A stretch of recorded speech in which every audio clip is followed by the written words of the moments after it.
What's up, friends? I'm Becca Scott, and I bet you're here because you want to learn how to play Star Wars, the deck building game from Fantasy Flight. Well, you're in the right place. In this two-player tactical tussle, the Empire and Rebels duke it out with help from the many legendary officers, scoundrels, heroes, and villains of the Star Wars universe. By collecting resources, purchasing ships and units, each player attempts to take out their opponent's bases while protecting their own. The first player to take out 3 opposing bases first wins the game. Setup begins with faction selection. One player takes command of the defiant Rebel Alliance, while the other plays the dominant Galactic Empire. For the first game, each player gathers their base deck by taking the listed bases for their faction on page 4 of the rules. The Rebels take Dantooine, Hoth, Mon Cala, Sullust, and Yavin 4. The Empire takes Lothal, Corellia, Coruscant, Death Star, and Endor. Each player sets their starting base face up on top of the other 4 bases. The order doesn't matter. Then each player takes the 10 starting cards for their faction, 7 shuttles, 2 troopers, and 1 temple guardian for the Rebels, or 1 inquisitor for the Empire. They each shuffle their respective deck and place it face down near their base deck.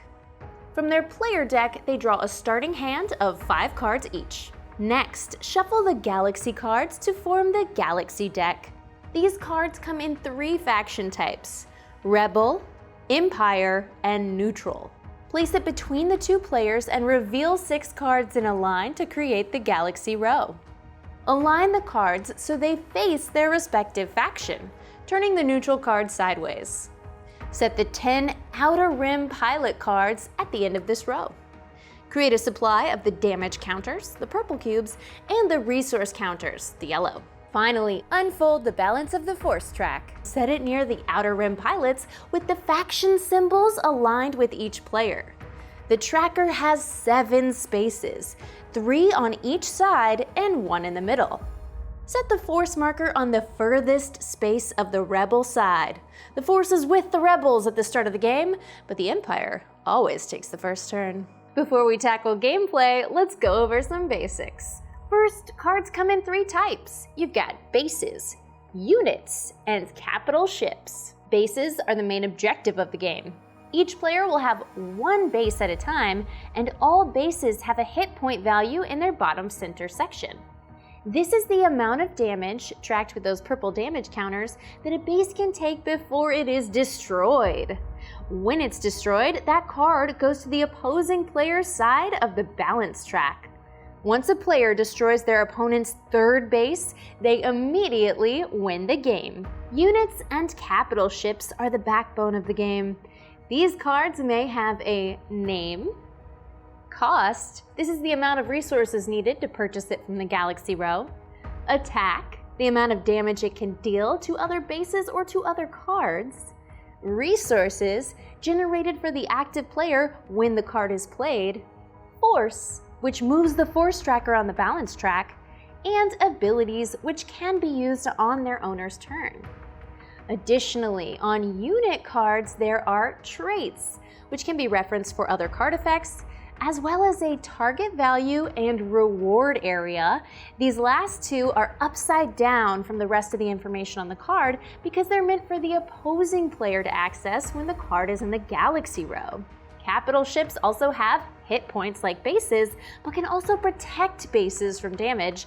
More on how that works in just a sec. Like most deck builder games, the Star Wars deck builder gives each player a personal deck of cards, which they expand by purchasing additional cards from the Galaxy row. These cards are generally added to the player's personal discard pile. When a player's draw deck is depleted and they need to draw more cards, their discard is then shuffled and placed face down to form a new draw deck. Gameplay occurs in turns, starting with the Empire player. On a turn, the active player first selects a new base if theirs was destroyed on the previous turn by looking through their remaining face-down bases and choosing one to place face up. Then, if the force is on the 3rd space of their side of the track, the one with the +1 resource symbol, the player gains 1 resource counter from the supply and adds it to their personal resource pool.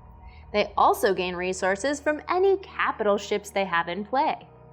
They may then take a number of the following actions, one at a time in any order. Play a card, purchase a card, use a card ability, commit to an attack, and resolve an attack. Let's take a look at each of these options. Play a card. It's as simple as the active player taking a card from their hand and placing it face up in their play area. If the card provides resources, they immediately gain that many resource cubes from the supply. If the card provides force, they move the force marker a number of spaces toward their faction equal to the force value. The card is now considered in play. Units will remain in play until the end of the turn. Capital ships will remain in play until they take damage equal to or exceeding their hit points, and thus can be carried over between turns. Purchase a card.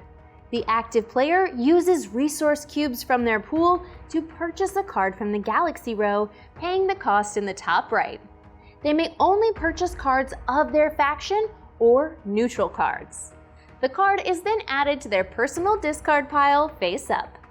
A new card is then revealed into the empty space on the Galaxy row. Use a card ability. Once a card is in play, its ability can be used once per turn by tilting it slightly to signify its use. The text ability is then activated. This can happen on the same turn the card is played. Commit to an attack. Units and capital ships can attack opposing bases. Additionally, units and only units can attack enemy faction cards in the Galaxy row as well. To commit, the player indicates which of their cards is attacking and its intended target, either the base or a specific card from the opposing faction in the Galaxy row. Each card can commit to 1 attack each turn. Committing doesn't apply the attack yet though. That comes with the resolve an attack action. In the case of attacking a base, add the attack value of all units and capital ships in the attack and pull that many damage counters from the supply. The opponent must then apply these counters to their base. However, if they have any capital ships in play, those must first take damage before damage can be applied to a base. When a capital ship's damage meets or exceeds its hit points, it's removed from play and discarded. Once all the capital ships are removed, any excess damage goes to the base. Once the base runs out of hit points, it's destroyed and placed on the opposing side of the balance track. 1 down, 2 to go. In the case of attacking a card in the Galaxy row, the total attack must meet or exceed the card's value. If so, the card is discarded to the Galaxy row discard pile. The card is then replaced with a new card from the Galaxy deck. Excess damage is lost, and the attacking player receives the reward listed. Once a player has exhausted their action options, or if they just choose to end their turn, they follow these steps.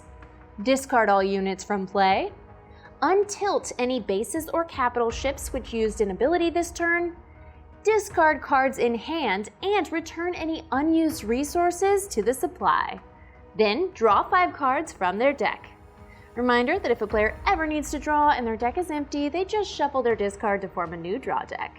And that's the actions. Play continues with players hiring mercenaries and heroes, launching attacks, and balancing the force.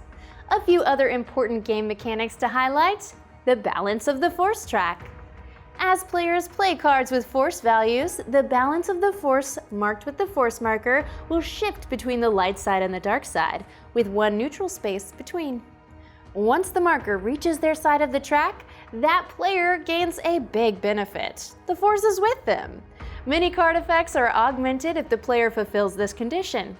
Additionally, if the marker reaches the farthest space of a player's side of the track, they also gain 1 additional resource at the start of their turns. Exiling. Some abilities in the game allow a player to exile a card, meaning it's removed from the game. This is a great way to get those starting deck cards, which are underpowered compared to cards from the Galaxy row, out of a player's deck, allowing them to draw better cards faster.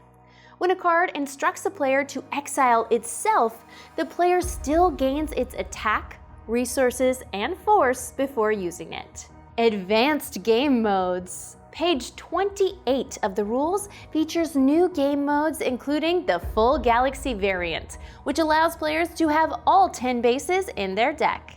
There's also the secret base mode, which hides the base deck choices during setup from your opponent and keeps the base deck, except the active base, face down during gameplay. There's also a link for the fabled 2v2 mode in the description of this video. Lastly, there's an optional rule on page 29 that I personally love. It allows players to pay off neutral cards in the Galaxy row, spending the resources to purchase them, but sending them back to the Galaxy deck discard rather than hiring them. This allows players to remove unwanted neutral cards from the row without adding them to their deck. And that's the basics of Star Wars: The Deck Building Game. Thanks for watching this How to Play video from Fantasy Flight Games. May the Force be with you.